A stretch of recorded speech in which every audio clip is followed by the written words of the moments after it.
Sa ngalan sa Amay, Kasana, at Espiritu Santo, ang Ginoo yara sa inyo.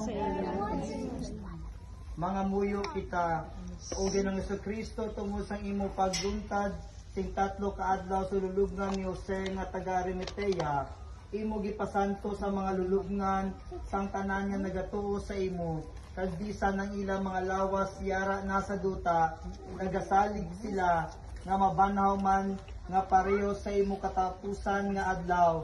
Bendisyon ini nga lulubngan, kag ihatag sa amon utod nga si Jacob, ang malino nga kapuhayan sa sini, tubtob sa adlaw nga ikaw gabanhaw sang iya sa imaya, kag siya makakita sang kapawa sang imo nahong.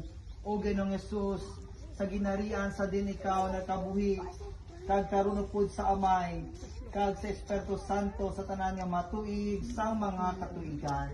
Amen. Binikana, pagkatapos ko mula sa binikana, pwede naman na magdalaan kami sa sabay ng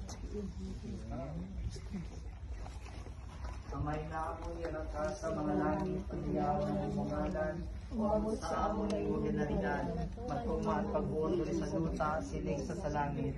Katagan mo kami niya sa nanamon sa mga adlaw, kagpatawaron mo kami sa mga sala namin. Sige patawad namon ng mga nasala sa amon. Pagdili mo kami pagdaw sa panulay, lunungod wasun mo kami sa tanan nga kalaod. Magimaya ka, Maria.